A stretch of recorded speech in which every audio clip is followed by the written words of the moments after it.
자, 감정평가 3방식은 크게 원가 방식, 비교 방식, 수입 방식 구분할 수 있는데 저 시간에 원가 방식 알아봤습니다. 이번에는 비교 방식 알아보겠습니다. 자, 비교 방식 하에 가치를 구하는 거를요, 거래 사례 비교법이다 해줍니다. 사례를 가지고 거래된 사례를 가지고 비교해서 이거를 평가하겠다 하는 걸요, 거래 사례 비교법을 하는 겁니다. 그러면 이 사례를 어디서 구하는 게 가장 합당하냐면 여기 자기가 평가하려고 하는 부동산을 대상 부동산이라 해볼게요. 대상. 예를 들어 5층짜리 상가라고 쳐볼게요. 상가를. 근데 아무래도 이 대상 부동산의 사례는 요 근처에 있죠. 얘가 A지구 상업지역이라면 A지구 상업지역 이런 데서 구하는 게 좋을 겁니다. 근데 이런 데도 사례가 없다. 그럴 경우는 이 지역과 지역적인 특성이 매우 유사한 지역들이 있을 겁니다. B지구 상업지역이라든가 C지구 상업지역. 그래서 만약에 여기서 사례를 구했다. 요거를 사례 부동산이라 해볼게요. 그러면 얘와 얘가 비슷하게 생겼다면 거의 대체 관계가 있다. 그 대체 관계라는 게 만족감에 큰 차이가 없다면 가능하면 싼 놈을 소비하려고 한다는 얘기죠. 그러면서 가격대가 비슷해진답니다. 근데 이런 데도 사례가 없다. 그럴 경우는 다른 용도 지역, 예를 들어 어떤 주거 지역 이런 데도 비슷한 상가가 있을 수가 있을 겁니다. 그런데도 대체 관계가 성립이 될 수 있는 겁니다. 그래서 이 정도 범위 내에서 사례를 선택해야 되는 겁니다. 그래서 이걸 자, 지금부터 이름을 붙여볼게요. 사례를 구하더라도 자, 이런 인근 지역에서 구하는 게 좋은데 만약 이런 데 사례가 없다 그러면 이런 유사 지역에서도 구할 수가 있는 거고, 이런 데도 없다 그럴 경우는 다른 동일 수급권 내에 대체 관계가 성립되는 지역 있죠. 이걸 동일 수급권 이런 데서 선택해야 된다는 얘기죠. 이렇게. 자, 그래서 이렇게 해서 이 사례를 가지고 적절히 차이점을 수정하겠다는 얘기입니다. 이거 그래서 이게 김포라면 서울에 있는 사례 선택하면 안 되겠죠. 자, 그러면 사례 자료의 수집, 이거는 이제 아무래도 시장성 있는 부동산 이런 게 적합하지, 교회라든가 관공서 이런 것들은 시장성이 없겠죠. 그러니까 이런 것들은 평가 대상이 되기는 곤란합니다. 자, 381페이지에 오른쪽 맨 아래쪽에 보시면 거래 사례의 선택 기준이다 해서 1번 해볼게요. 일단은 지역 요인을 비교할 수 있어야 됩니다. 그 지역 요인을 비교하려면 유사 지역이라든가 동일 수급권 내 이 정도에서 구입해야 되지, 이게 김포인데 무슨 부산에 있는 걸 선택한다든가 서울에 있는 거는 전혀 관계가 없다는 얘기죠. 그래서 이런 걸 선택해야 됩니다. 그러니까 인근 지역이라든가 유사 지역, 동일 수급권에서 사례를 구해야 된다. 두 번째는 개별 요인도 비교할 수 있어야 됩니다. 그러니까 이 사례는 얘하고 모든 면에서 비슷해야 됩니다. 예를 들어서 토지 같은 경우는 지목이라든가 면적이라든가 획지, 이용 상황 등이 비슷해야 되고, 그 다음 건물 같은 경우는 구조, 예를 들어 이거는 철근 콘크리트 조조인데 얘는 벽돌조다 그러면 안 되겠죠. 비슷해야 되고, 용도도 얘는 상업용인데 주거용으로 안 되겠죠. 그리고 면적도 얘는 5층짜리인데 얘는 50층짜리다. 이것도 안 되겠죠. 그리고 경과년수도 얘는 2년밖에 안 됐는데 얘는 50년 됐다. 이것도 곤란하겠죠. 그래서 모든 면에 있어서 거의 비슷해야 됩니다. 그 다음에 시점 수정의 가능성도 있어야 돼요.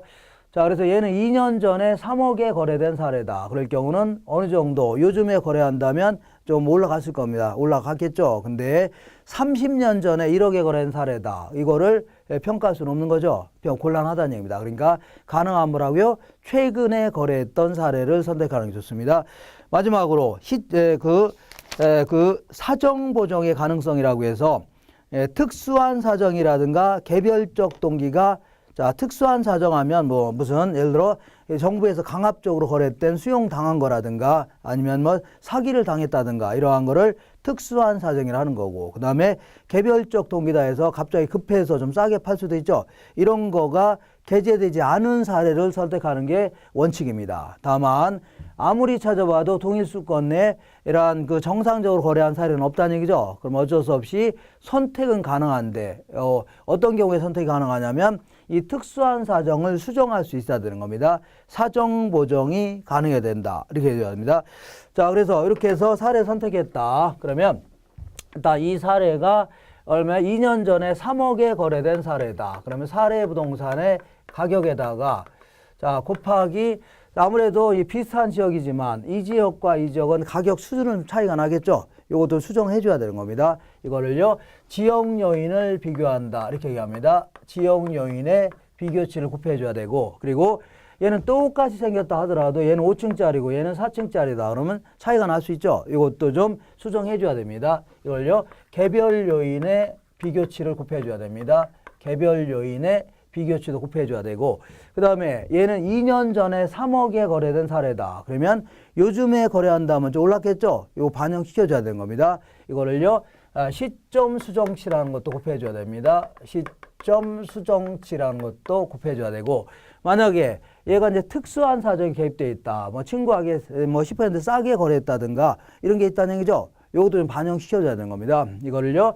사정 보정치다. 이렇게 표현합니다.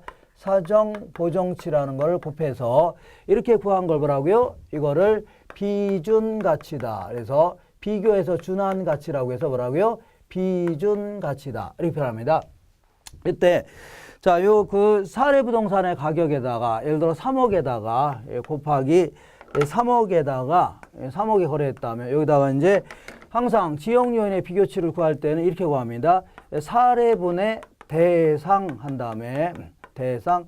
자, 자, 사례 지역이 속한 지역보다는 자, 대상 부동산이 속해 있는 지역이 10% 우세하다. 이런 식으로 물어봅니다. 그럼 이걸 좀 반영시켜줘야 되는 겁니다. 아니면 거꾸로 대상 부동산이 속해 있는 지역보다는 사례 부동산이 속해 있는 지역이 20% 열세다. 이렇게 얘기합니다. 그래서 이건 항상 이렇게 계산합니다. 사례분의 대상 한 다음에 뭐뭐보다가 100입니다. 뭐뭐보다. 그러니까 사례 지역이 속한 지역보다 이게 기준입니다. 근데 대상 지역이 속한 지역은 20% 우세하다. 그러면 120 이렇게 넣어야 됩니다. 그래야지 가치가 올라가겠죠. 이렇게. 근데 거꾸로 되는 경우도 있습니다. 예를 들어서 대상 지역이 속한 지역보다는 이게 100입니다. 기준. 근데 사례 지역이 속한 지역은 20% 열세이다. 그러면 80 이렇게 넣어야 됩니다. 이런 식으로 해야지 가치가 올라가는 겁니다. 이렇게 항상 뭐뭐보다를 100으로 놓는다. 이것만 기억하시면 됩니다. 뭐뭐보다를 100이다.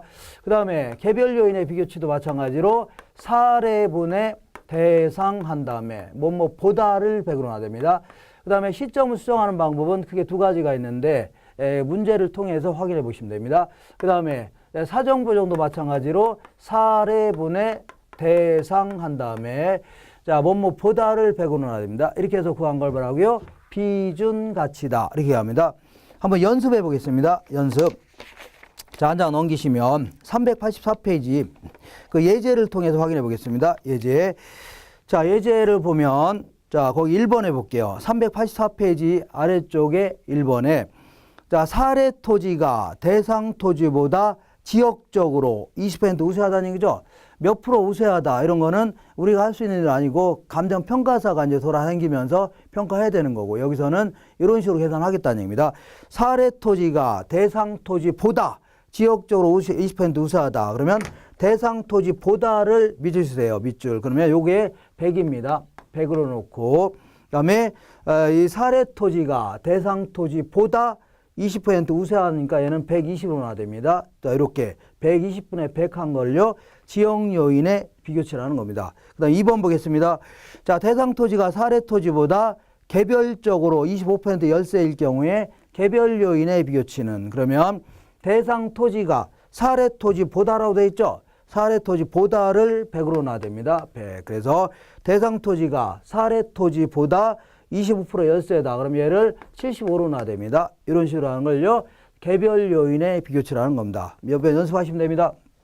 이때 자, 시점 수정하는 방법은 크게 두 가지가 있는데 이렇게 자, 2년 전에 여기 거래 시점이 2년 전인데 자, 사례 부동산이 이때는 자, 이 3억에 거래된 사례인데 이때는 부동산 물가가 100이었는데 기준 시점에서는 물가 지수가 130이 됐다. 그러면 100분의 130 그대로 곱하면 됩니다. 그러니까 2년 동안에 30% 올랐다는 얘기죠. 그럼 곧바로 곱하면 돼요. 이걸요 지수법이라는 겁니다. 근데 이렇게 물어볼 수도 있습니다. 어떻게 물어보냐면 자, 거래 시점이고 그다음에 기준 시점인데 사례 부동산이 자, 매년 부동산 물가가 5%씩 올랐다. 이런 식으로 하게 되면 우리 투자론에서 공부했던 일시불의 미래가치 계수 있죠? 이걸 곱해야 됩니다. 1 플러스 5%의 자, 이 제곱이 있죠? 2년 지났으면 이렇게 해줘야 됩니다. 이걸요 변동률법이다. 이렇게 합니다. 변동률법. 이렇게 해서 이런 식으로 한번 해보면 됩니다. 3번 볼게요.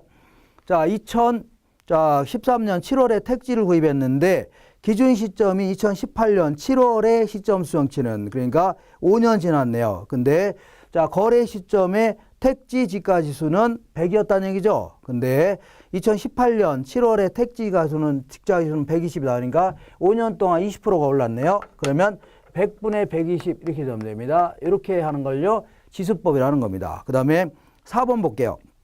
인근 지역에 적용할 지가가 자, 최근 5년 동안 매년 10%씩 상승해 왔답니다. 그럼 2년 전에 구입한 대상 토지의 시점 수정치는 이거는 매년 10%씩 가치가 올랐다는 얘기죠. 그러다 보니까 자, 이거는 일시불의 미래가치계수 쪽을 곱해야 됩니다. 그래서 1 플러스 매년 10%라고 했죠. 여기다가 2년 지났으니까 2제 곱해줘야 됩니다. 이렇게 하는 걸요 변동률법이라는 겁니다. 그 다음에 마지막으로 사정보정치 알아보겠습니다. 자, 사례 토지는 아무래도 특수한 사정이 개입됐다는 얘기죠. 사기, 강박, 금매 이런 게 있다는 얘기입니다. 근데 대상 토지는 정상적인 가치를 구하려고 하는 겁니다. 그러니까 사례 토지가 매입자의 강매로 인하여 시장 가치보다 그러니까 대상 토지는 시장 가치를 구하려고 하죠. 정상적인 가치를 구하려고 하니까 얘보다 이렇게 줘야 됩니다. 얘보다 사례 토지가 10% 고가로 했다 그러면 110 이렇게 나와야 됩니다. 이렇게 해야지 금액이 줄어드는 겁니다. 이렇게 해서 자, 이런 식으로 해서 전부 다 곱한 게 뭐라고요? 비중 가치입니다. 이렇게 연습하시면 되고 그 다음에 그 밑에 기출 체크가 있는데 자, 만약에 이 지역 요인의 비교치가 여러 개 있다 그러면 여러 개를 다 곱해 줘야 됩니다.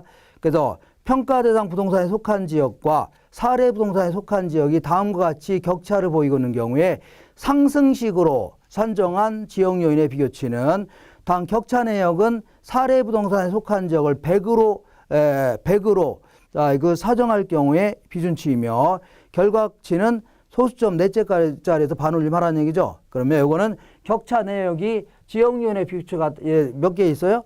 6개가 있는데 차이점을 차이가 4개가 나는 거죠. 차이 4개를 전부 다 곱해줘야 됩니다. 전부 다 곱해줘야 돼요. 지역 요인의 비교치만 따로 4개가 있다면 다 곱해줘야 됩니다. 그러면 기타 조건은 사례를 100으로 놨을 때 그 얘기죠. 아까 100으로 놨을 때 대상 부동산은 2%가 더 우세라는 얘기입니다. 그럼 102로 놔야 됩니다. 그 다음에 환경 조건은요. 사례를 100으로 놨을 때 자, 환경 조건은 3% 우세하다. 2% 열세네요. 죄송합니다. 98로 놔야 됩니다. 98.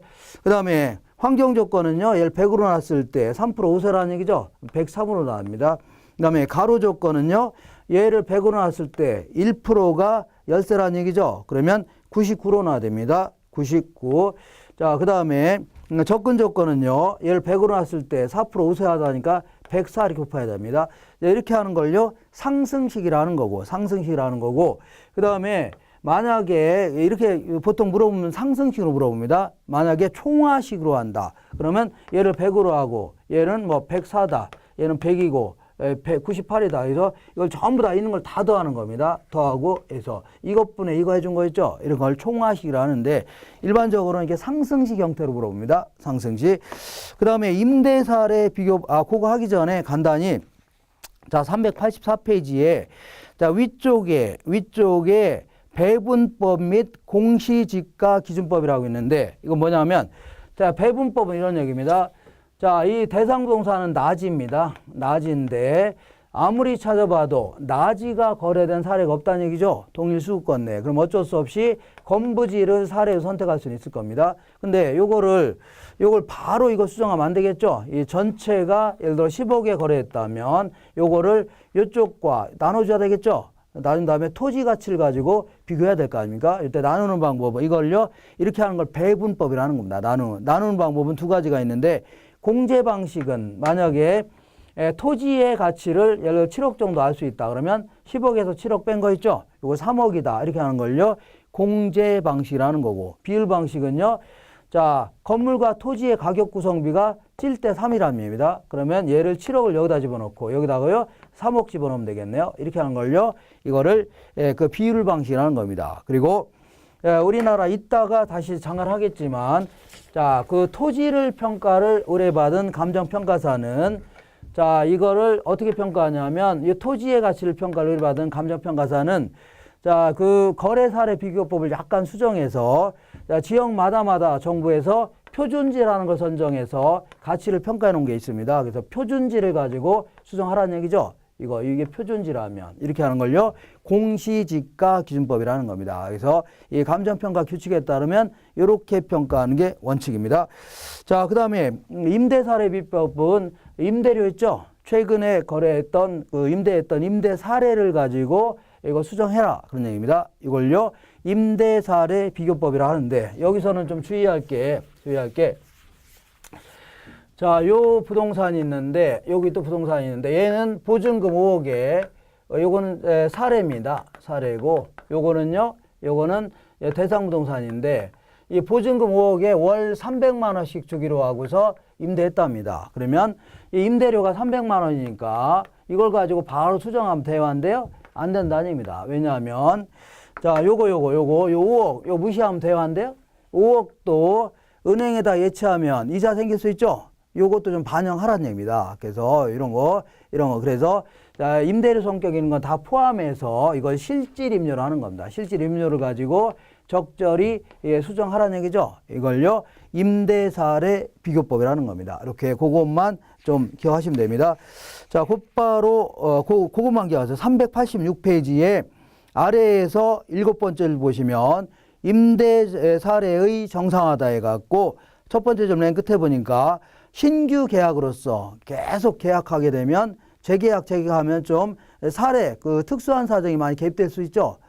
개인 간의 개별적 동의 같은 게 많이 개입돼 있으니까 가능한 뭐라고요? 신규 계약으로서 임대 개시 초에 지불되는 실질임료를 기준으로 해서 정상화한다. 그 실질임료라는 게 임대료 성격 있는 건 다 포함시키라는 얘기입니다. 이걸요. 실질임료다. 이 정도 기억하시고 자, 이번에는 389페이지 보시면 이제 수익 방식 알아보겠습니다. 자, 수익 방식은 좀 내용 자체가 좀 까탈스럽습니다. 그래서 여기서는 이제 한 문제 정도 나오거나 뭐 안 나올 수도 있는데 요거를 해결하겠다고 무슨 2달, 3달 막 고민하면 안 됩니다. 왜냐하면 이거 그 시간 있으면 맞출지 못 맞출지 모르는데 그 시간에 있으면 다른 거 공부하는 게 나았지. 이거는 예를 들어 한 2, 3년 공부하더라도 아주 어렵게 물어본다면 맞추기 상당히 힘듭니다. 그래서 어떤 경우는요. 그냥 찍어서도 맞출 수 있죠. 그러니까 찍어서 맞추는 방법을 선택하는 게 좋습니다. 그래야지 합리적인 공부가 될 수 있는 겁니다. 자, 수익 방식은 두 가지가 있는데, 자, 먼저, 자, 가치를 평가하는 거를 수익 환원법, 그 다음 임료를 평가하는 걸요, 자, 수익 분석법 해줍니다. 자, 그래서 수익 환원법은, 수익 환원법이다. 자, 수익 방식에 의해서 가치를 평가하는 방법을 뭐라고요? 수익 환원법이라는 겁니다. 수익 환원법에는 크게 이제 두 가지가 있습니다. 자, 먼저 할인 현금 수지 분석법이다. 할인 현금 수지 분석법이다. 자, 요거는 아무래도 우리 이제 투자론 공부했을 때 투자론의 그 종점이라 이렇게 했죠. 그러니까 투자론의 핵심적인 내용입니다. 이렇게. 자, 요거는 그리고 이제 요거는 전통적인 소득 접근법이다. 이렇게 해주네요. 자, 그러니까 이게 훨씬 더 오래된 방식이고, 이제 얘가 이제, 요거는 이제, 최근의 방식이 되겠네요. 그래, 정확성이 좀 떨어집니다. 그렇지만 빨리 계산할 수 있겠네요. 그렇지만 얘는 정확성이 있다는 얘기죠. 그렇지만 시간이 걸릴 수밖에 없는데, 이 두 놈의 가장 큰 차이점은 알게 모르게 얘는요, 처분할 것을 가정합니다. 자, 내용 연수 중에 처분할 것을 가정하는데, 얘는요, 그 내용 연수 내내 끝까지 보유한다고 가정하는 겁니다. 끝까지 보유한다고 가정한다는 얘기죠. 이걸 뭐라고요? 전통적 소득정법이라는 겁니다. 자, 그러면 할인 현금 수준법은 우리 이제 그동안 공부했던 거 기억나시나 모르겠는데, 자, 어떤 원룸을 내가 구입해서 5년 동안 운영하다가 처분할 목적이 있다고 쳐볼게요. 그러면 자, 매년 임대료가 들어오는데 이거저거 다 빼고 놨더니 얼마씩 들어온다는 얘기죠. 이렇게 이거를 세후 현금 수지다 이렇게 합니다. 세후 현금 수지. 그리고 처분 시에 이거저거 다 빼고 놨더니 돈이 들어오겠죠. 이걸 지분 복귀액이라는 겁니다. 지분 복귀액. 그래서 요거를 앞으로 들어올 돈을 적절한 요구 수익률로 전부 다 할인해 갖고 이 시점에 가치를 구하겠다는 얘기죠. 이렇게. 자, 그래서 앞으로 이렇게 들어올 돈을 요구 수익률이라는 걸로 할인해서 적절한 가치를 구하겠다 하는 걸요. 할인 현금 수중소법이라는 겁니다. 자, 물론 여기서 은행에 빌린 돈이 있다면 포함시켜서 평가해야 됩니다. 근데 이제 전통적 소득정법은 적금법은 이렇게 요거는 투자론에서 공부한 논리 그대로입니다. 근데 얘는 어떻게 하냐면 이렇게 해보겠다. 자, 이 한 해의 순영업소득을 이렇게 해서 환원이율이라는 걸로 곧바로 나눕니다. 환원이율이라는 걸로 나누게 되면 부동산 가치가 나오겠다는 얘기죠. 이렇게 계산하겠다. 이때 이제 이 환원이율을 어떻게 구하냐? 환원이율은 자본 수익률과 자본 수익률이라는 게 있습니다. 그리고 자본 회수율로 구성되어 있습니다. 자본 회수율이다. 이렇게 구성되어 있는 게 환원이율입니다. 이걸로 그대로 나누는 겁니다. 한 해의 순영업소득을. 자, 그러면 무슨 얘기인지 모르겠다. 그러면 토지 같은 거 한번 생각해 볼게요. 토지 같은 게 있는데 얘는 끝까지 보유한다고 가정하는 겁니다. 내용에서 전 기간 동안에 어떻게 한다고요? 끝까지 보유한다고 가정하면서 자, 이렇게 해볼게요. 이 어떤 토지가 있는데 이 토지는 매년 1,000만 원씩 이거 좀 빼고 나서 1,000만 원씩 수익이 생긴답니다. 1,000만 원씩 수익이 생기는데 요 토지는 5년이 지나면 자, 지구에서 없어진다 가정해보자. 없어진다. 뿅 하고 없어진다 가정해보자. 자, 그러면 앞으로 들어올 돈 요게 다죠? 그러면 요거를 요구 수익률로 할인한 게 이 부동산의 가치가 되는 겁니다. 이런 식으로 하면 되죠? 그러면 가치 계산해 볼게요. 토지의 가치를 계산해 보자. 그러면 1,000만 원 곱하기 요구 수익률은 10%라고 가정해 보자. 그러면 자, 5년 동안 5번 발생하죠? 그러니까 1,000만 원 곱하기 연금의 현가계수라는 걸 곱하면 됩니다. 연금의 뭐라고요? 현가계수를 곱하면 돼요. 근데 이거 공식을 한번 적어보겠습니다. 공식 자세히 안 물어보니까 느낌만 하시면 됩니다. 자, 그럼 얘는 0.1분의 1 빼기 1 플러스 0.1에 마이너스 5제곱 해주면 됩니다. 근데 얘는 이렇게 바꿔도 상관없습니다. 이 부분은 자, 1 플러스 느낌으로 하시면 됩니다. 0.1에 5제곱분의 1 해줘요. 그러면 근데 조금 전에는 5년 있다가 뿅 하고 없어진다 가정했죠. 근데 토지라는 게 처분하지 않은 이상은 5년 있다 뿅 없어지는 건 아니겠죠. 그러니까 당연히 계속 수익이 생길 수 있는 거죠. 아까는 가정한 거고. 그러니까 5년 지나면 또 다른 사람들 또 5년 동안 또 빌릴 수 있는 거 아닙니까? 이렇게. 자, 그리고 내가 죽으면 우리 아들이 계속 또 빌릴 수 있겠네요. 그러니까 수익이 영원히 발생한다는 얘기입니다. 어떻게 발생한다고요? 영원히. 그러면 이 부분을 좀 끄집어내 볼게요.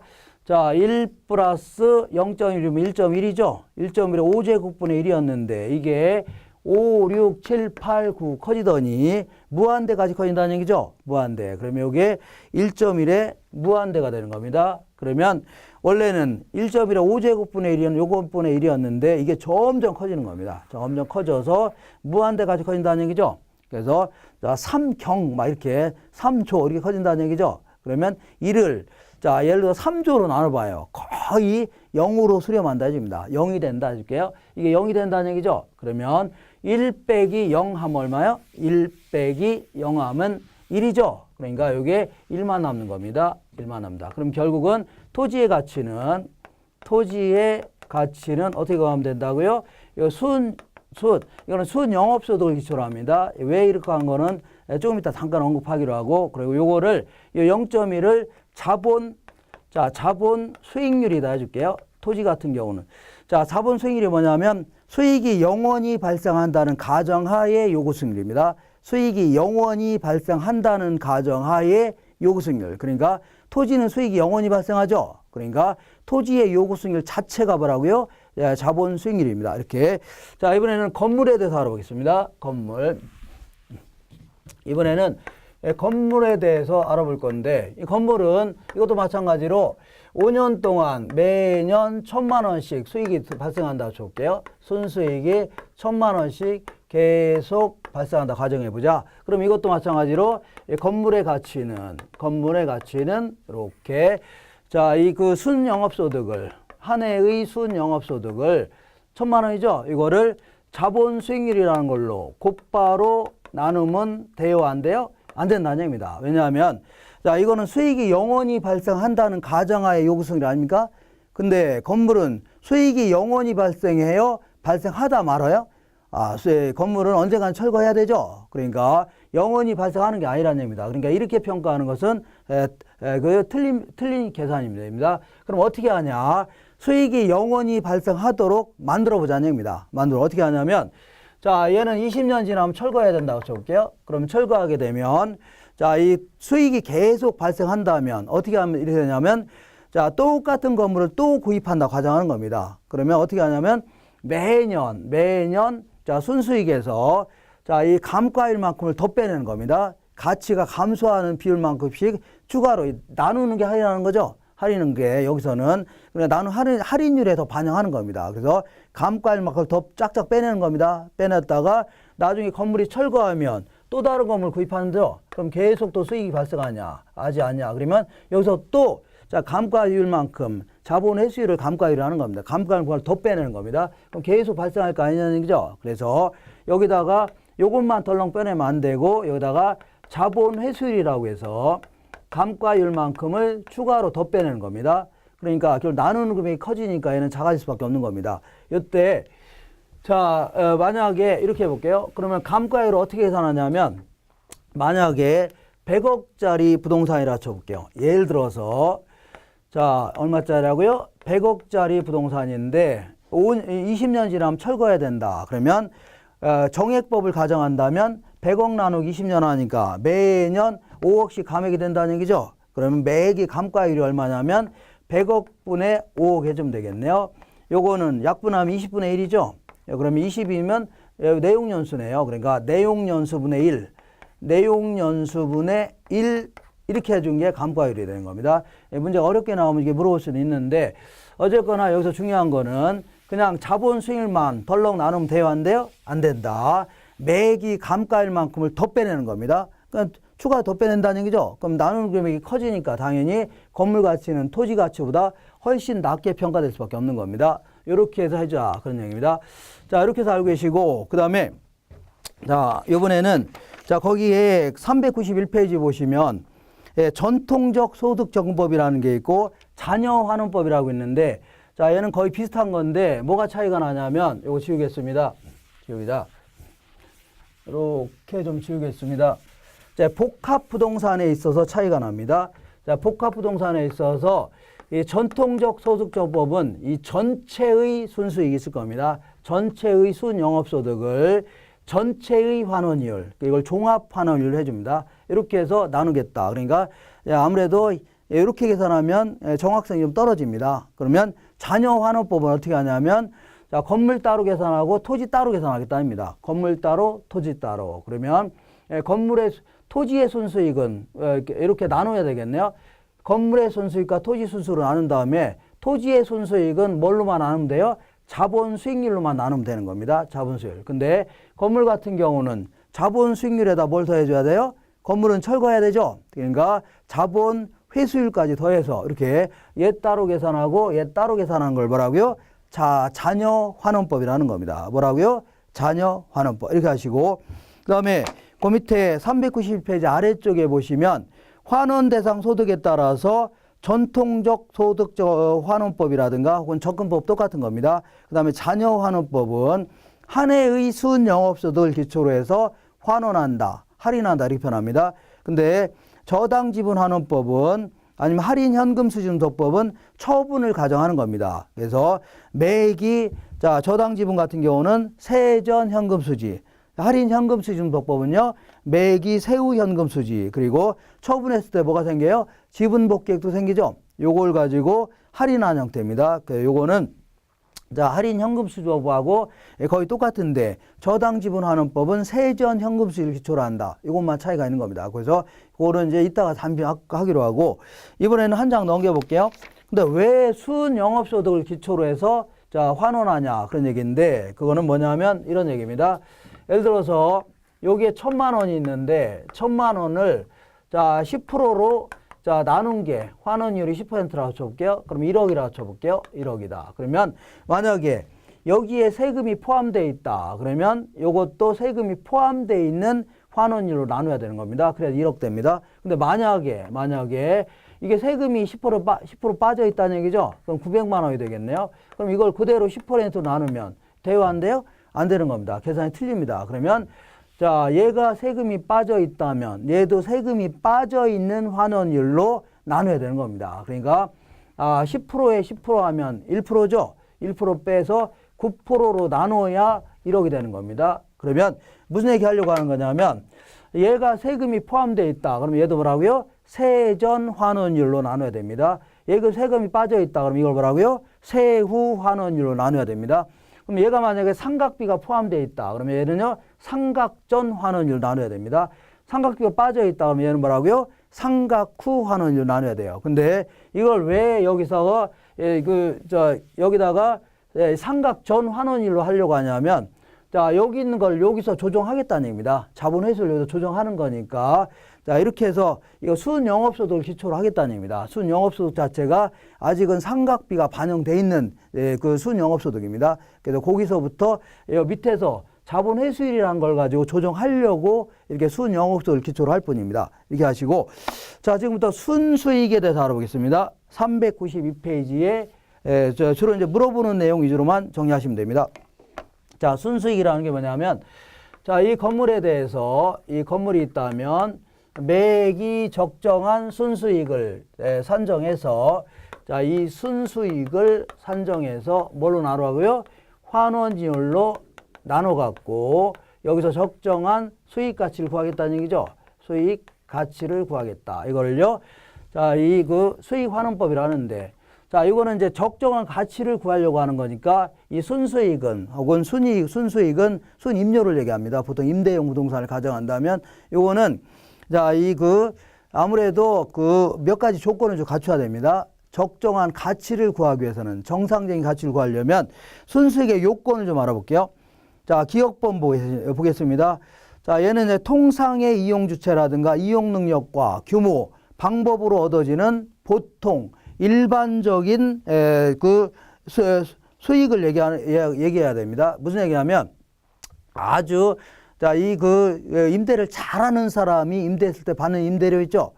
임대 능력 뛰어난 사람이 받는 임대료를 기초로 하게 되면 이 적정한 가치를 구하는 게 아니라 오히려 뭐라고요? 특수한 가치가 될 수밖에 없는 겁니다. 지금은 이 부동산의 시장 가치, 적정한 가치, 정상 가치를 구하려고 하는 겁니다. 그렇기 때문에 보통 사람들이 일반적인 사람들이 임대했을 때 얻을 수 있는 순수익이죠. 요걸 기초로 해야 되는 겁니다. 순임료 이런 거. 그다음에 요거는 자, 이 수익이 영원히 발생한다는 가정이 있어야 되고 똑같은 소득이 계속 발생한다는 가정이 있어야 곧바로 나눈 식으로 계산할 수 있는 겁니다. 그래서 니은번 해볼게요. 내용연수 전 기간 동안에 계속적이고 규칙적으로 발생하는 소득이어야 됩니다. 자, 세 번째는 안전하고 확실한 수익이어야 돼요. 그러니까 나중에 혹시 더 들어올지 모른다. 이런 걸 하면 안 됩니다. 안전하고 확실한 소득이어야 되고, 그 다음에 합리적이고 합법적인 수익이어야 됩니다. 자, 예컨대 이 부동산을 자, 마약 제조사한테 빌려준다. 그러면 자기도 위험이 크죠. 그러니까 임대를 많이 받을 수밖에 없는데 그러면 가치도 무지 높게 평가되네요. 그렇게 평가하면 안 되는 겁니다. 합법적으로 빌려줬을 때, 합리적으로 빌려줬을 때 얻을 수 있는 수익이죠. 요걸 기초로 해야 되는 겁니다. 이렇게 해서 순수익 알아보시고, 그 다음에 오른쪽에 이제 순이익을 산정하는 방법은 만약에 이게 옛날 건물이다. 좀 몇 년 된 건물이다. 그럴 경우는 과거에 얻었던 순수익이죠. 요 순임료 같은 걸 기초로 해서 미래 수익을 예측해 볼 수 있을 겁니다. 이걸요, 직접법이라는 겁니다. 근데 간접법은 이게 신축 건물이다. 그러면 임대한 적이 없다는 얘기죠. 그러면 앞으로 예상되는 임료를 추정하기가 힘들겠네요. 그래서 이런 경우는 요와 유사한 부동산이 최근에 임대한 적이 있다는 얘기죠. 요걸 기초로 해서 차이점을 수정하는 식으로 이렇게 할 수 있는 겁니다. 이걸요, 간접법 해줍니다.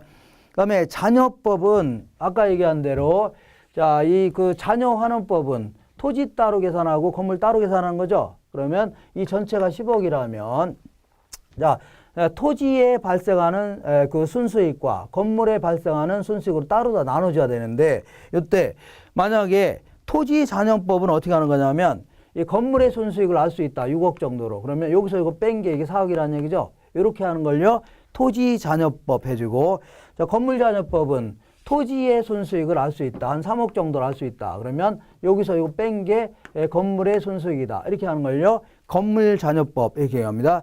자, 그 다음에 이제 부동산 잔여법은 이따가 수익 분석법 있죠.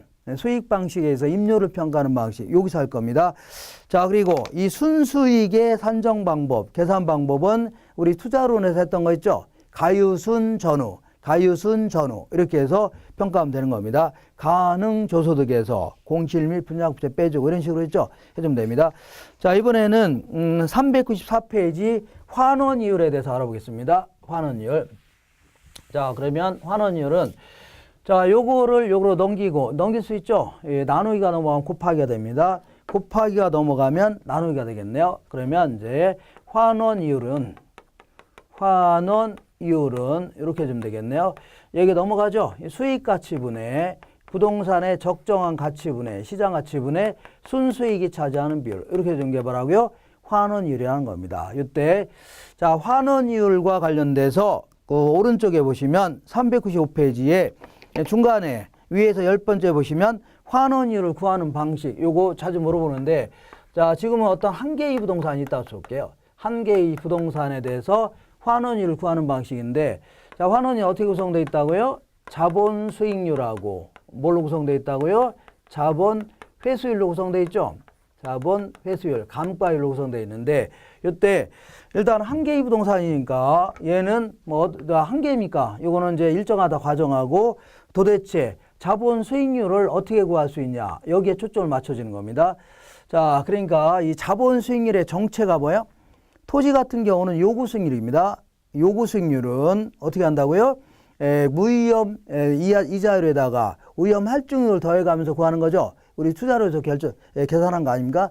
그러니까 이거는 위험에 따라서 결정되는 겁니다. 위험에 따라 비례해서 결정되는 게 요구 수익률입니다. 이렇게 되는 거죠. 그러니까 자, 그래서 요거를 어떤 식으로 구할 수 있냐 그런 얘기인데 여기에는 이제 크게 이제 한 5가지 정도가 있습니다. 자, 요거 좀 기억하셔야 됩니다. 시조 12다. 그래서 제가 얘기하는 내용만 잘 정리하시면 됩니다. 시조 12다. 자, 토지 같은 경우는 요구 수익률 자체가 자본 수익률입니다. 다만 건물은요, 여기다가 자본 회수를 더해가면서 감가율을 더해가면서 평가해 보겠다는 얘기입니다. 그래서 먼저 시조 2L부다 해갖고 그다음에 먼저 시장 추출법, 얘는요 조성법 혹은 요소 구성법 이렇게 표현합니다. 투자결합법, 엘루드법, 그다음에 부채 감당법 이렇게 보면 알 수 있는데, 자, 먼저 시장 추출법은 이 사례를 가지고 어쩌고 나온다. 이거 전부 다 시장 추출법입니다. 사례를 가지고. 그다음에 얘는요 위험을 가지고 평가하겠다는 얘기죠. 그러니까 이게 가장 뭐라고요? 논리적인 방식입니다. 논리적. 그래서 우리 요구 수익률은 어떻게 결정된다고요? 요구 수익률은 자, 무위험률에다가 뭘 더해서요? 위험 할증률을 더해서 계산하죠. 위험 할증률을 더해서 계산한다. 근데 이 환원이율은 아주 오래된 이론이기 때문에 옛날 방식이기 때문에 자, 무위험률을 순수이율 이렇게 표현합니다. 순수이율. 그 다음에 여기다 플러스 마이너스 위험률 이렇게 해서 계산하겠다. 자, 내용은 똑같은 겁니다. 비슷한데 이런 식으로 같다. 그러니까 근데 요거는 문제점이 많은 게 위험이 크다 작다, 위험률이 크다 작다를 따지는 게 상당히 뭐라고요? 힘들 수밖에 없는 겁니다. 그러니까 거의 써먹기는 곤란합니다. 한번 읽어볼게요. 자, 요소 구성법 혹은 조성법이라고 하는데 읽어볼게요. A번에 요소 구성법은 자, 순수 이율에다가 위험률을 자, 참작하여 환원율 구하겠다는 얘기죠. 요거는 문제점이 있는 게 10번에 이론적으로는 아주 타당합니다. 타당하지만 아무래도 자, 이 주관 개입에 평가사의 주관 개입이 많을 수밖에 없는 겁니다. 그래서 가장 일반적으로 택하는 방식이 시장 추출법입니다. 자, 요거는 이제 사례를 가지고 어떻게 하겠다는 얘기입니다. 자, 요 부동산과 유사한 사례가 최근에 거래된 적이 있다는 얘기죠. 그래서 원래 임대료를 매년 1,000만 원씩 받았습니다. 과거에. 근데 요게 1억에 팔렸답니다. 1억에. 그러면 요렇게 여기다 집어넣겠다 합니다. 이쪽 갈게요. 요걸 1억이라고 간주하고 얘는 얼마라고요? 1,000만 원 이렇게 해서 10% 이렇게 계산하겠다는 얘기입니다. 자, 물론 하나의 부동산만 가지고 평가하면 안 되고 요와 유사한 것들이 있죠. 이런 걸 전부 다 이 평가한 다음에 평균을 내는 게 합당하겠네요. 이런 식으로 해서 환원율 구하겠다 그런 얘기죠. 근데 요거는 문제점이 많은 게 일단 과거의 임대 실적이라든가 이미 과거에 거래했던 가격 있죠. 요걸 가지고 평가하다 보니까 앞으로 투자자의 장래의 요구 승률이죠. 이걸 반영하기는 매우 곤란할 수 있겠네요. 그렇지만 아주 객관적으로 자꾸 쓸 수 있는 방법이니까 많이 써먹는 방식입니다. 한번 읽어보겠습니다. 자, 시장 추측법은 A번에 맨 끝에 보니까 사례부동산의 최근의 매매 사례를 통해서 환원율 구하겠다는 얘기입니다. 그래서 요거는 C번에 간편하게 구할 수는 있지만 과거의 역사적 자료 있죠. 요걸 비교해서 구한 것이므로 아무래도 장래에 대한 투자자의 요구 수익률을 반영하기는 막 곤란할 수 있겠네요. 자, 그 다음에 이번에는 지금부터는 이제 복합 부동산에 있어서 종합 환원율 구하는 방식이 될 수 있는데, 자, 투자결합법은 크게 물리적 투자결합법이라는 게 있고 금융적 투자결합법이라는 게 있습니다. 자, 물리적 투자결합법은 그야말로 지문에서 거의 요거 잘 물어봅니다. 자, 수익을 창출하는 능력이 토지와 건물이 다르고 분리될 수 있다 이런 가정이 막 들어갑니다. 그러니까 다르고 될 수 있다 이런 얘기가 나와야 됩니다. 자, 같고 그다음에 분리될 수 없다 나오면 다 틀린 겁니다. 자주 물어봅니다. 그러니까 이렇게 해서 자, 이 환원율을 따로따로 구할 수 있다는 가정이 있어야 됩니다. 그러니까 예를 들어서 이 토지의 환원율은 10%고 건물의 환원율은 7%라고 쳐볼게요. 그리고 또 종합 환원율 구하는 겁니다. 통째. 그러니까 토지와 건물과 토지의 가격 구성비가 60% 대 40%라고 쳐볼게요. 그러면 어떻게 계산하냐면, 자, 이거 7% 곱하기 0.6 플러스 10% 곱하기 0.4 있죠? 이렇게 계산한 걸요. 이 부동산의 물리적 투자결합법 하에 종합 환원율이라 줍니다. 자, 이번에는 금융적 투자결합법은 투자자들의 요구 수익률을 가지고 종합 환원율 구하겠다 그런 얘기입니다. 예를 들어서 저당 투자자도 투자했고 그다음에 지분 투자자도 돈을 투자했는데 은행에서 빌린 돈은 3천만 원이고 내 돈은 7천만 원 투자했다고 쳐볼게요. 그리고 저당 투자자의 요구 수익률은 예를 들어서 5%고 자, 지분 투자자의 요구수는 8%라고 쳐볼게요. 그러면 이거는 이렇게 계산하면 됩니다. 자, 여기다가 투자비로 곱해주면 됩니다. 5% 곱하기 0.3 플러스 8% 곱하기 0.7 있죠? 이렇게 해서 계산하겠다. 이것도 마찬가지로 문제에서 자, 이 지분 투자자의 요구 수익률과 저당 투자자의 요구 수익률이 다르고 분리될 수 있다는 얘기죠? 이런 얘기가 나와야 됩니다. 같고 분리될 수 없다 나오면 다 틀린 겁니다. 이렇게 해주면 됩니다. 자, 이렇게 해서 구하는 걸요. 금융적 투자결합법인데 조금 자세히 한다면 요거는 보통 저당 상수를 집어넣습니다. 자, 그 다음에 얘는 뭐라 할까요? 지분 배당률 요걸 집어넣습니다. 이렇게 하시고 그 다음에 엘루드법 같은 경우는 일단 한번 읽어보겠습니다. 읽어보시면 자, 거기 396페이지 위쪽에 물리적 투자결합법은 자, 첫 번째 중간에 토지의 수익률과 건물의 수익률이 다르고 분리될 수 있다는 얘기죠. 이런 거 근거하는 거고 이런 표현 나와야 됩니다. 그 다음에 금융적 투자결합법은요. 지분 투자자의 요구 수익률과 저당 투자자의 요구 수익률이 다르고 분리될 수 있다는 가정이 있죠. 이걸 전제로 하는 겁니다. 그리고 저당 지분 환원법을 엘루드법이라 하는데 얘는 이 금융적 투자결합법을 보다 발전시킨 방식인데 얘는 뭐냐면 자, 얘는 지금까지는 매기 소득이 똑같다고 가정하는데 자, 나중에 몇 년 지나면 세전 현금 수지가 달라질 수 있죠. 요때는 8천만 원인데 이때는 1억이 되고 할 수 있죠. 그리고 또한 내가 일부를 나중에 더 갚을 수 있는 거죠. 그러면 지분 형성이 달라질 수가 있겠네요. 지분 또 이 부채를 갚을 수도 있는 거 아닙니까? 몇 년 지나면 갚을 수 있는 거고 그리고 또한 몇 년 지나서 가치가 변동될 수 있겠네요. 가치가 변동될 이런 걸 다 반영하겠다는 얘기입니다. 그러면 한 5년 지나서 가치가 변동될 수 있다는 얘기는 그때 가서 처분할 수도 있다는 얘기죠. 처분하면 그 정도 들어온다는 거 아닙니까? 그럼 이거는 일종의 뭐라고요? 할인 현금 수지 분석법입니다. 일종의 뭐라고요? 할인 현금 수지 분석법. 처분을 가정하는 거 아닙니까? 결과적으로. 그래서 이거 다만 할인 현금 수지 분석법은 세후 현금 수지를 기초로 하고 있는데 엘루드 같은 경우는요. 세전 현금 수지를 기초로 해서 자, 할인하는 바람에 세금 효과는 무시했다는 얘기죠. 이런 좀 단점이 있겠네요. 자, 읽어보겠습니다. 자, 저당 지분하는 법은 자, B번에 볼게요. B번에 그 중간에 지분 형성분이라든가 보유기간 동안의 가치의 변동분, 그리고 앞부분에 세전 현금 수지, 자, B번의 앞쪽에 이런 걸 다 고려해서 결정하는 건데, 이거는 금융적 투자결합법을 보다 발전시켰다 이렇게 얘기합니다. 그 다음에 D번에 볼게요. D번에 자, 두 번째 줄 맨 끝에 보니까 이거는 지나치게 지분 투자자의 위주이고 세금 효과는 고려하지 못했다는 얘기죠. 이런 단점이 있겠네요. 그 다음에 부채 감당법 알아보겠습니다. 자, 부채 감당법은 이렇게, 자, 부채 감당률을 이용해서 종합환원율 구하겠다는 얘기입니다. 자, 부채 감당률은 어떻게 계산하냐면 부채 감당률이다. 얘는요, 자, 순영업소득을 부채 서비스액으로 나눈 겁니다. 우리 투자론에서 했을 겁니다. 부채 서비스. 그래서 근데 이 부채 서비스액은 자, 나눈 건데, 자, 부채 서비스액은 매기 갚을 원금이자를 얘기합니다. 매금이자. 그래서 대출액에다가 뭘 곱한 거라고요? 원리금 균등을 가정한다면 저당상수를 곱한 겁니다. 저당상수. 그리고 대출액은 부동산 가치에다가 부동산의 가치에다가 대부 비율을 곱한 거네요. 대부 비율.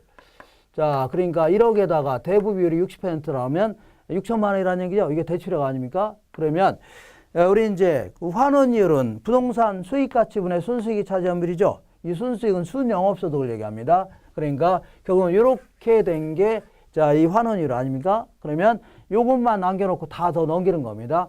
그럼 나누기가 나면 곱하기 되는 거죠. 그래서 부채 감당률에다가 대부 비율 곱하고 저당 곱했던 거죠.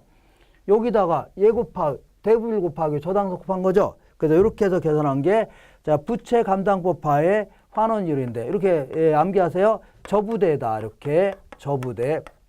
그래서 저당상수에다가 부채 감당률, 그 다음에 대부 비율을 곱해서 계산하겠다 그런 얘기인데, 요거는 아무래도 부채가 얼마 되지도 않는데도 불구하고 이거를 종합 환원율 구할 수 있다. 이것도 이제 문제가 될 수 있는 거고, 그 다음에 자, 지나치게 누구 입장이라고요? 저당 투자자, 은행 입장에서만 강조해서 종합 환원율을 구했다는 것은 문제가 될 수 있는 겁니다. 한번 읽어보겠습니다.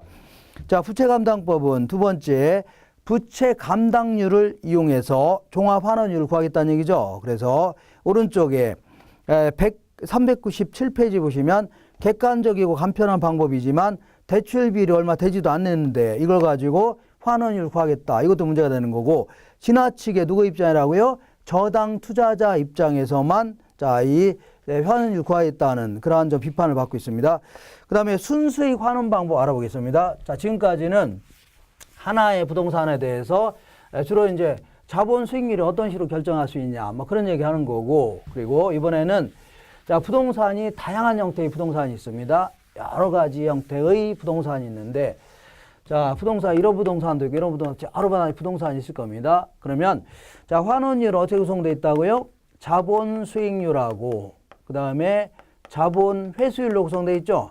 자본 회수율로 구성되어 있는데, 일단은 전부 다, 자, 자본 수익률은 똑같다고 가정해 볼게요.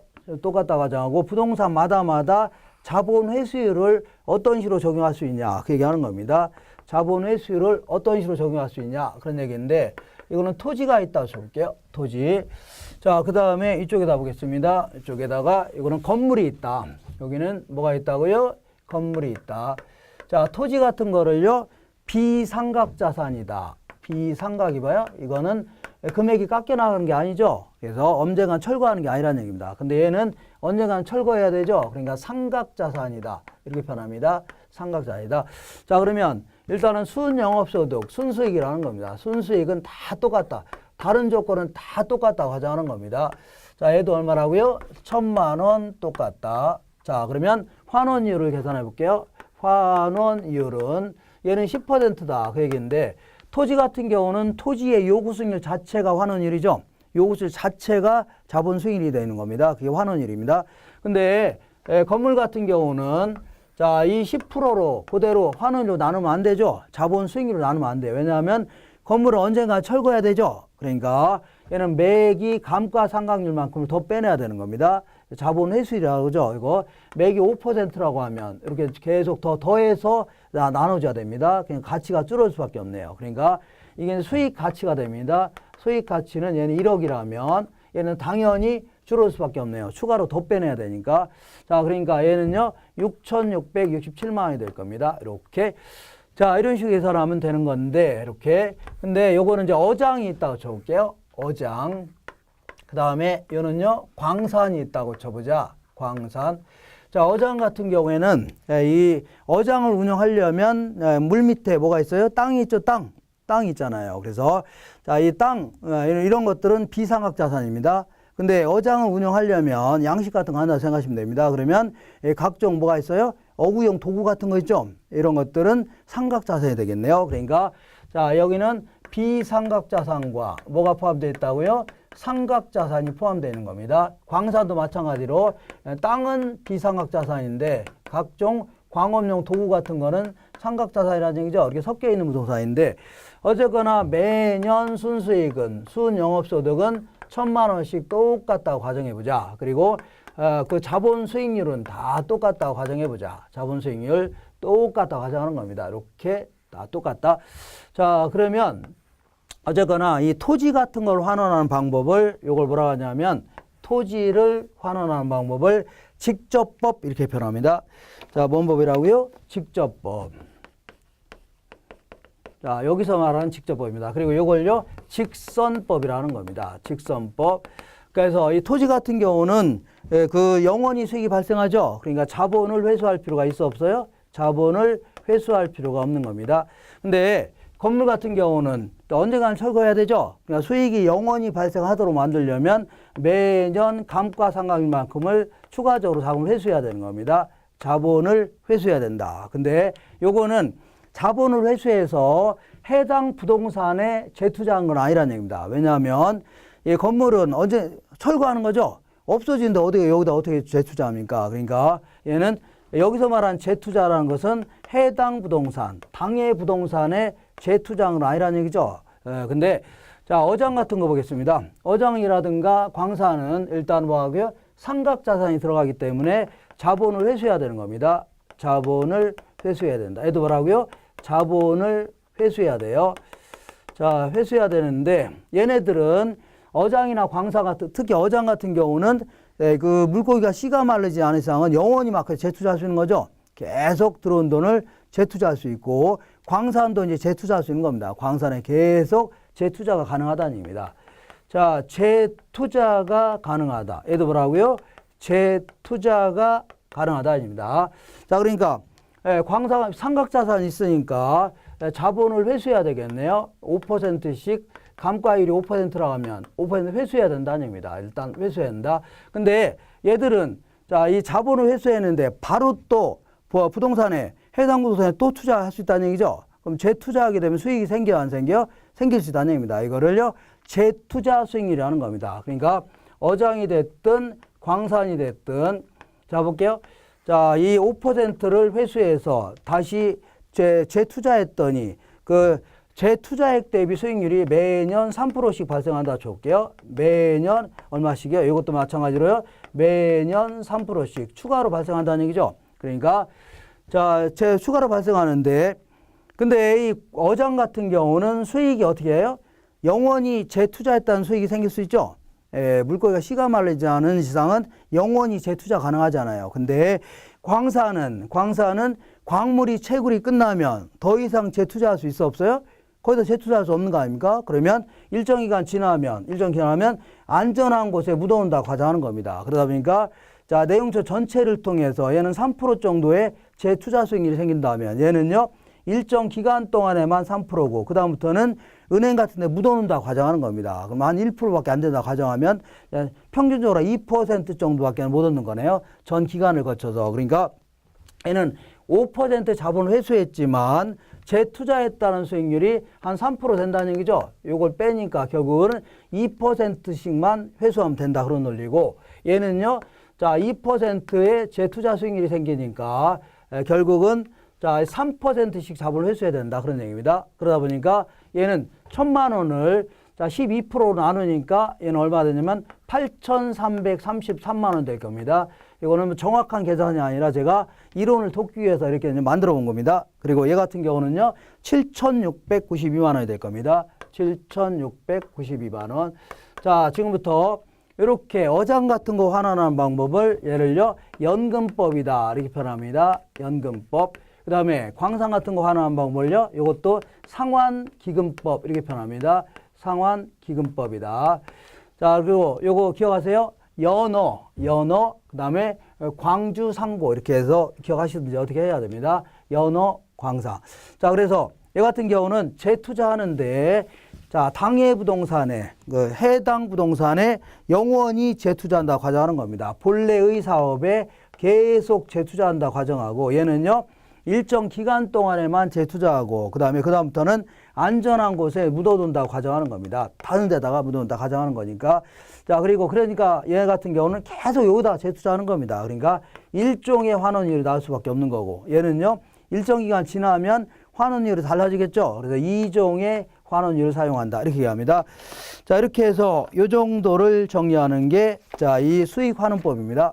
그 다음에, 자, 기출 체크 알아보겠습니다. 399페이지에 보시면, 자, 이 기존에 이제 계산 문제 나오는 것은 아주 어렵게는 안 물어봅니다. 물론 뭐, 자, 이 공부 안 하신 분들은 상당히 어렵게 느껴지지만, 자, 거기 읽어보겠습니다. 399페이지에 보시면, 자, 그 기출 체크, 다음의 조건에서 수익환원법에 의하여 평가한 대상 부동산의 가치는, 자, 그러면 얘는 어떻게 계산한다고요? 순영업소득, 순수익이라는 게 순영업소득입니다. 여기다가 환원이율로 나눠서 계산합니다. 이렇게 해서 계산한 게 수익가치입니다. 수익가치다. 이렇게 얘기하는데, 자, 이 순영업소득은 우리 투자론에서 공부한 것처럼 가유순전후 계산하면 됩니다. 자, 가유순전후 한 다음에 가능조소득에서 공실 및 불량부채 빼주고 기타속 더한 거 있죠? 이걸 뭐라고요? 유효조소득이다. 여기다가 영업경비를 빼는 걸 뭐라고요? 순영업소득이다. 이거 계산해야 되겠네요. 자, 계산해 볼게요. 예, 유효조소득은 3,800만 원 나와 있네요. 자, 3,800만 원 나와 있고, 그 다음에 영업경비는요, 800만 원 나와 있네요. 그러면 3,000만 원. 이게 바로 순영업소득입니다. 그러면 요거 계산했네요.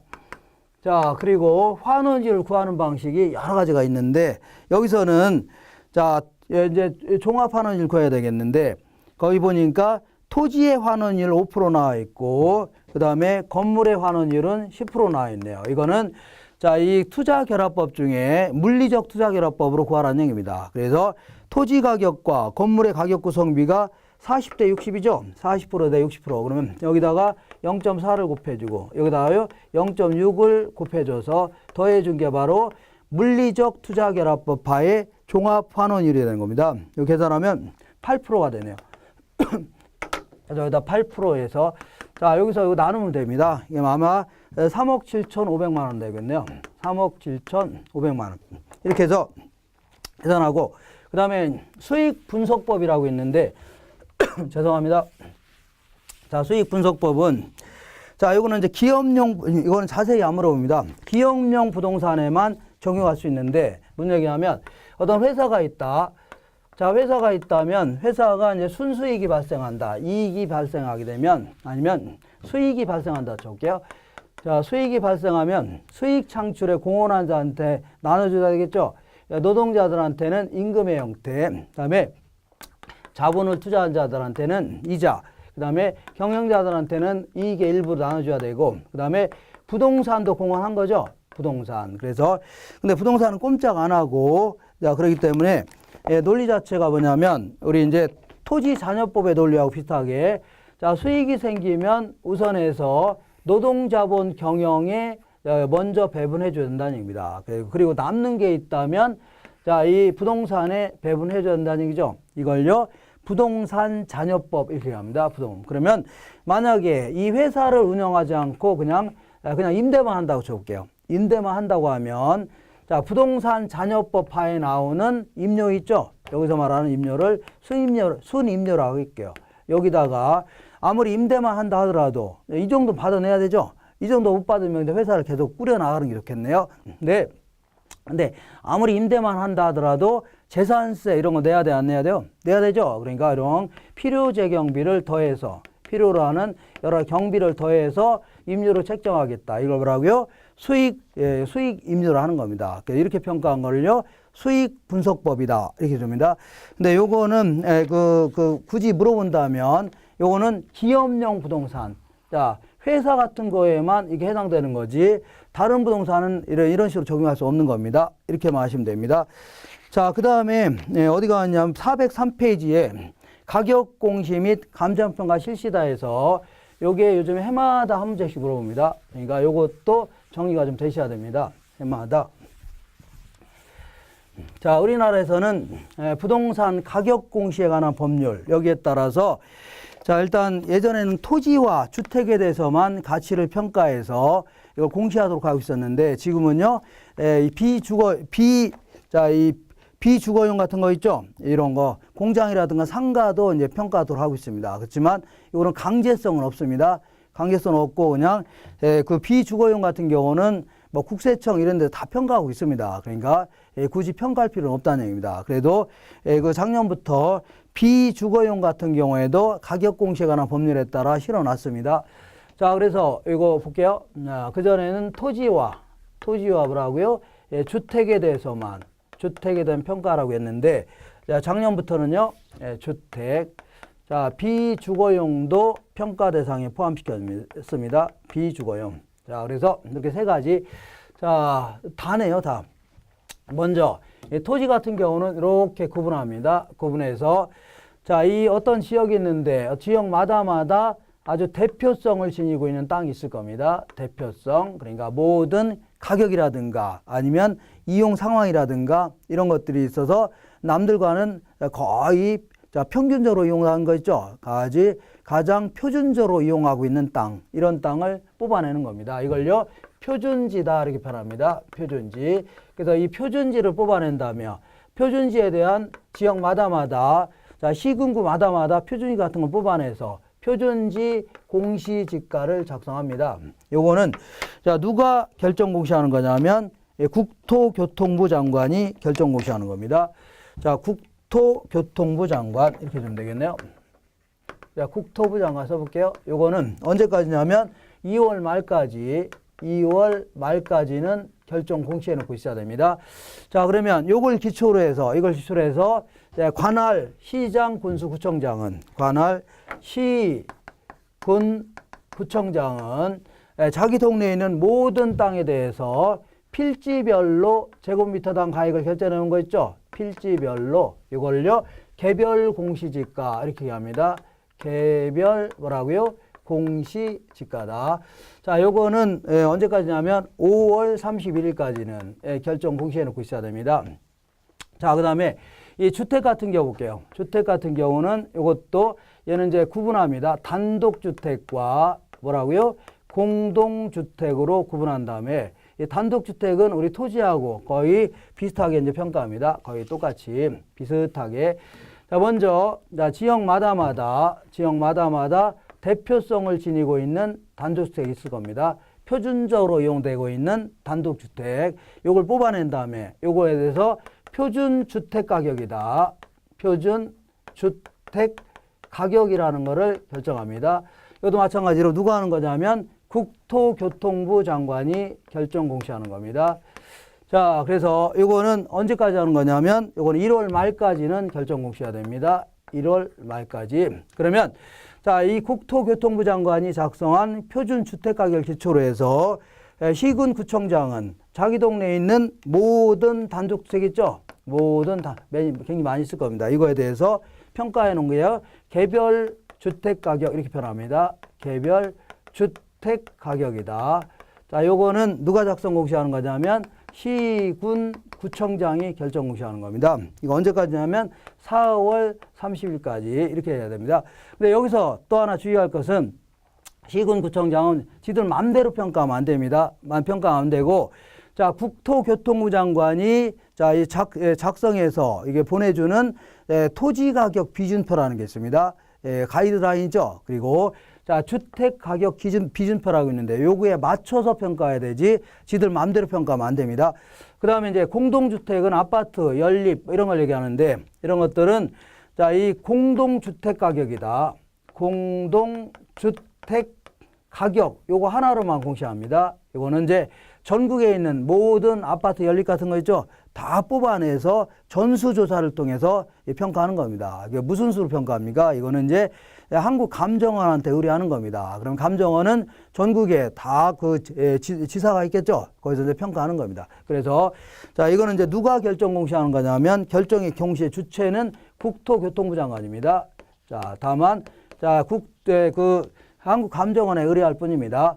자, 그래서 이것도 마찬가지로 언제라고요? 4월 30일까지 이렇게 결정 공시하는데 어쨌거나 여기서는 이런 해볼게요. 일단은 표준지자가 써 있는 거, 요거 이런 것들은 개별 공시지가라든가 개별 주택 가격을 평가하기 위한 평가 기준입니다. 일단 뭐 기준이라고요?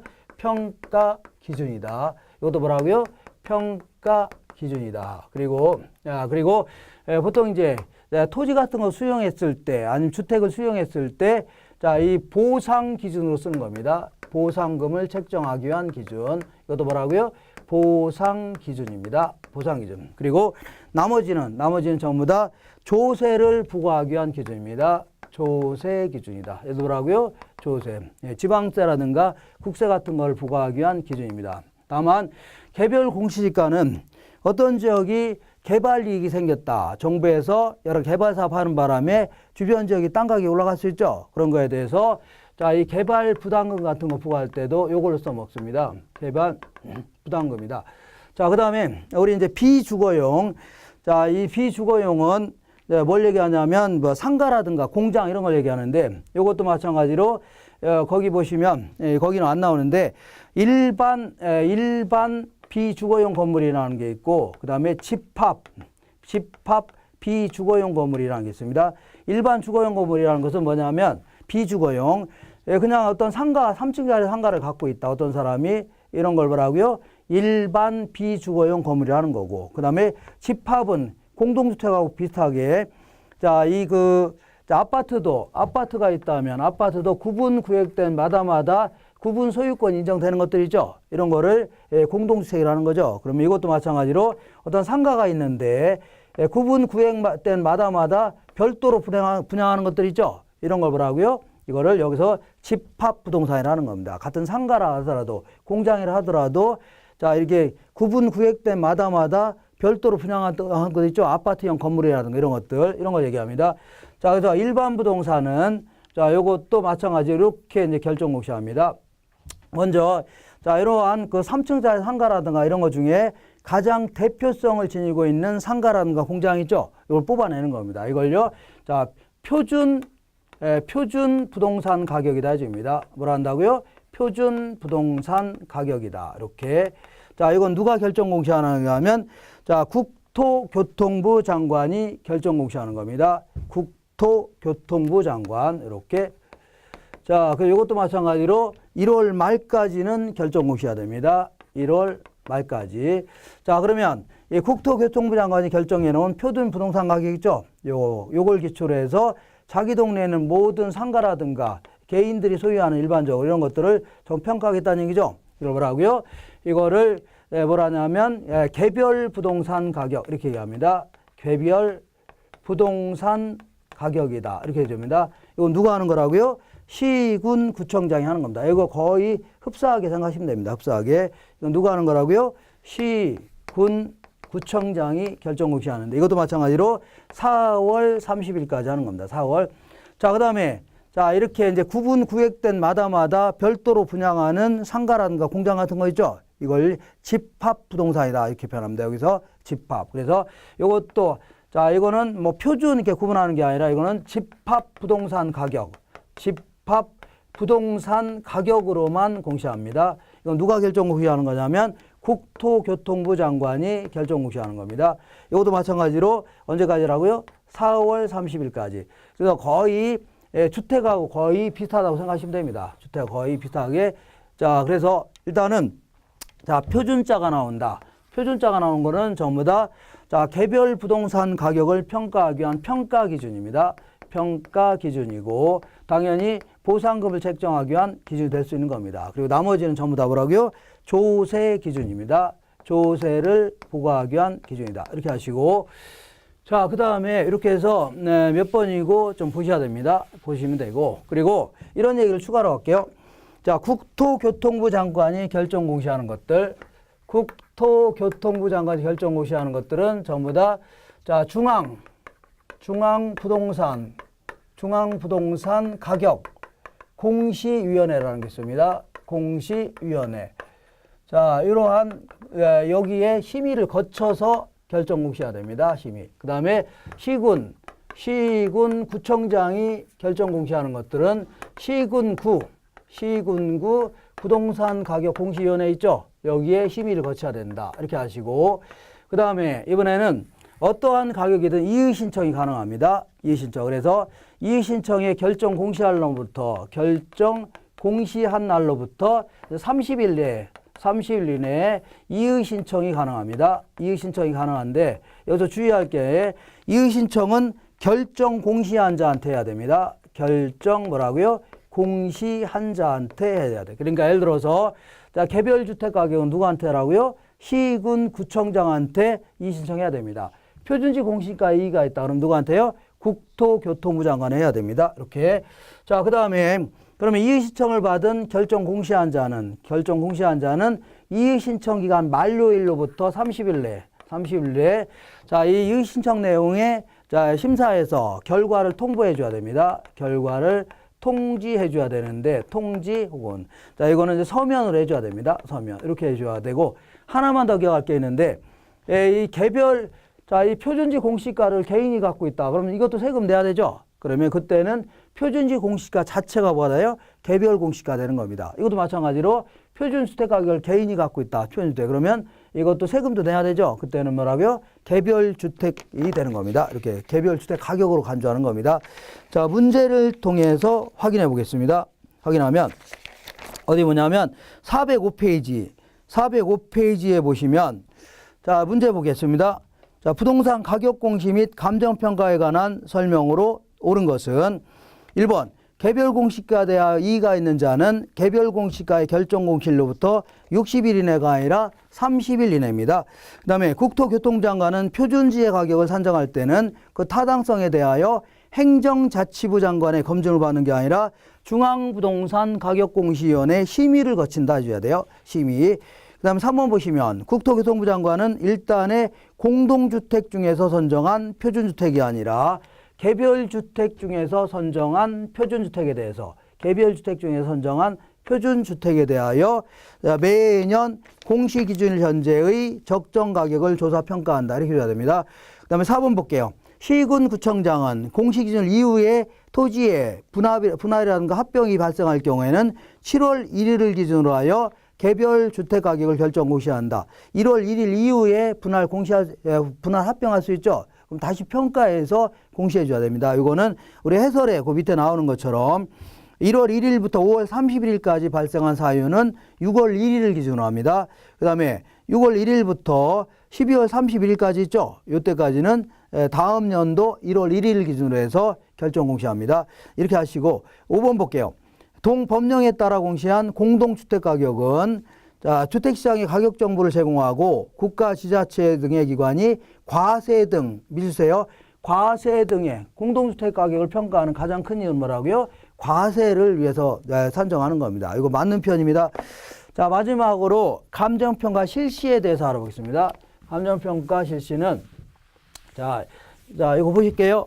우리 감정평가 및 감정평가사에 관한 법률에 따라서 자, 감정평가할 때 어떤 식으로 평가해라 이런 걸 쭉 규정하고 있는데 일단 뭘 좀 기억하냐면 407페이지에 위에서 10번째 줄 보시면 기준 시점 알아볼게요. 자, 기준 시점은 자, 항상 부동산 가치는 계속 변동될 수 있기 때문에 특정 시점 딱 명시해서 이 날짜의 가치로 평가해서 보고해야 됩니다. 이걸 기준 시점이라 하는데 기준 시점은 가격 조사가 완료된 날짜입니다. 한번 읽어볼게요. 기준 시점은 언제라고요? 가격 조사 완료일. 그 다음에 다만 기준 시점이 미리 정해질 때 있죠. 예, 그러니까 예를 들어 소급 평가 같은 경우는 미리 정해진 거 아닙니까? 그렇다 손치더라도 과거의 시점으로 돌아가서 가격조사는 가능해야 됩니다. 그래서 가격조사가 가능한 경우에만 기준 시점으로 할 수 있다는 얘기죠. 그렇게 하시고, 그 다음에 대상 물건의 확인이다 해서 물건을 확인하는 것은 실지조사가 원칙입니다. 실제. 다만 그 밑에 자, 이 기억 니은번에 해당되는 경우로서 다음 어느 하나의 경우에 해당되는 거로서 신뢰할 수 있는 자료가 충분히 있는 경우에는 실지조사를 생략할 수 있습니다. 그럼 다음에 두 가지 경우가 어떤 경우냐면 뭐 천재지변이라든가 전시사변 뭐 이런 거 있죠. 이런 거라든가 유가증권 같은 거는 뭐 그 확인이 곤란할 수 있죠. 이럴 경우는 실지조사를 생략할 수 있다. 이렇게 하시고, 그 다음에 한 장 넘겨보시면 409페이지에 물건별 감정평가가 있는데, 요거는 자, 대원칙은 감정평가에서는 이런 물건을 이렇게 평가해라 막 정해주고 있습니다. 이때 자, 빈번한 거래가 있다. 빈번한 뭐가 있다고요? 거래가 있는 물건은 요거는 이제 거래 사례 비교법, 이게 원칙입니다. 거래 사례 비교법. 거의 대부분 이렇게 합니다. 거래 사례 비교법.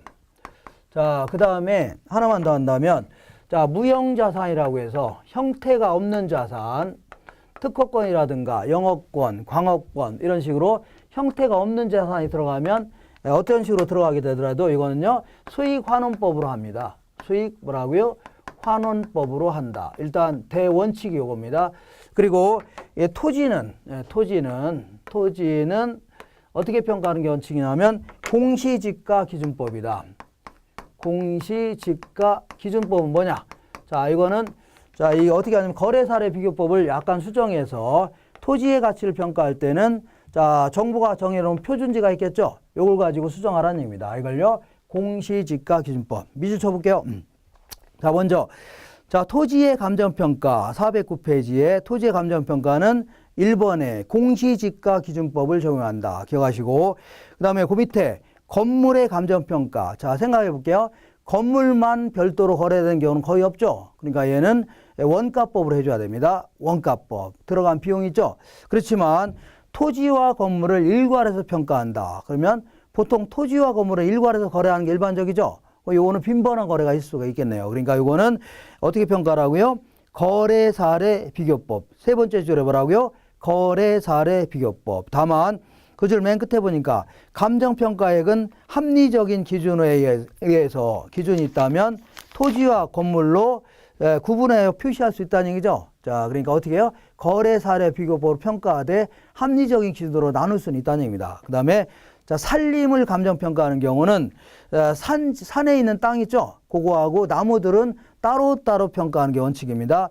구분해서 평가하는 게 원칙이고, 이때 임목 같은 경우는 나무들은 빈번한 거래가 있습니다. 막 건축 현장에서 막 쓰고 하니까. 그러니까 거래 사례 비교법이다. 그렇지만 소경목림이라고 해서 자라다만 나무 있죠? 이런 거래가 많지는 않겠네요. 이건 어쩔 수 없이 그 나무를 키울 때까지 들어간 비용 있죠? 요거 원가법으로 할 수밖에 없네요. 그리고 이번에 산지와 임목을 일괄해서 평가하는 경우 있죠? 통째로 거래하는 경우 많이 있잖아요. 이럴 경우는 거래 사례 비교법입니다. 그 다음에 과수원은 무조건 뭐라고요? 거래 사례 비교법입니다. 그 다음에 공장재단과 광업재단이 있는데, 공장재단은 공장재단을 구성하는 모든 토지, 건물, 뭐 기계라든가 뭐 이런 게 있겠죠. 그리고 특허권 이런 거 따로따로 평가하는 게 원칙입니다. 그래서 읽어볼게요. 첫 번째 주 중간에 공장재단을 구성하는 개별 물건의 감정평가액을 합산하여 감정평가하는 게 원칙입니다. 따로따로 평가하면 합쳐주라는 얘기입니다. 다만 일괄평가할 때는 두 번째 줄, 일괄평가라는 것은 뭐 토지 건물뿐만 아니라 그 특허권이라든가 영업권 이거 다 포함되는 겁니다. 그래서 제가 자, 이 무형자산이 들어가면 뭐라 한다고요? 수익환원법을 해줘야 됩니다. 수익환원법. 그리고 광업재단은 무조건 뭘로 하라고요? 수익환원법을 해줘야 됩니다. 그다음에 자동차 등 자동차, 선박, 항공기, 건설기계 이런 거 있는데, 자동차 같은 경우는 자, 중고차 시장이 계속 발달돼 있죠. 그러니까 얘는 뭘로 하라고요? 거래 사례 비교법입니다. 빈번한 거래가 있으니까. 그리고 나머지는 항공기가 뭐 빈번한 거래가 있거나 이러지 않죠. 나머지 전부 뭘로 하라고요?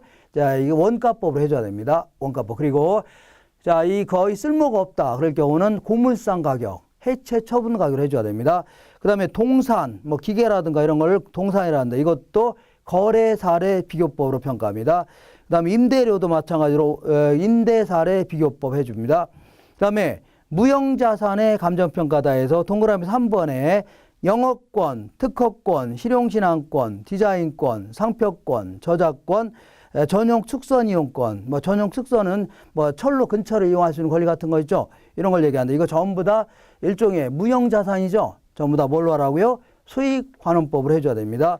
자, 문제 하나만 풀겠습니다. 문제 하나 풀면 한 장 넘기시면 자, 1번에 건물의 평가는 뭘로 하라고요? 원가법으로 해줘야 됩니다. 그 다음에 자, 살림은 임지와 임목을 구분하여 평가해야 하며 임목의 평가는 수익환원법이 아니라 거래사례 비교법에 의합니다. 다만 소경목님은요 원가법으로 하도록 하겠습니다. 자, 3번에 영업권, 특허권, 실용신앙권, 디자인권, 상표권 이런 것들 있죠. 이런 건 전부 다 수익환원법입니다. 그 다음에 4번에 그 거래사례 비교법은 과수원은 뭘로 하라고요? 거래사례 비교법. 그 다음에 임료의 평가는요 임대사례 비교법으로 해줘야 됩니다. 자, 이렇게 해서 모든 강좌를 이제 요거는 끝냈고, 요 끝나고서 그 아주 출제 가능한 문제들을 뽑아서 또 이제 강의를 진행할 겁니다. 그래서 거기까지가 전부 다 끝내야 그래서 합격할 수 있는 약간의 어떤 기반을 마련하는 겁니다. 그래서 그러고 나서 나중에 제가 사이트에 자, 그 모의고사 같은 걸 막 올려놓을 겁니다. 그래서 요거 가지고는 약간 부족할 수 있으니까 모의고사를 계속 풀어본다면 차질 없이 전부 다 합격할 수 있을 겁니다. 지금 제가 공부한 거하고 자, 그 예상되는 문제 있죠? 같이 이제 풀어보고 나머지 것들은 어떻게 하면 된다고요? 모의고사를 가지고 계속 연습하시면 충분히 다들 합격할 수 있는 형태가 됩니다. 자, 그동안 공부하시느라고 너무 고생하셨습니다. 모두들 합격하시기 바라겠습니다. 이상입니다.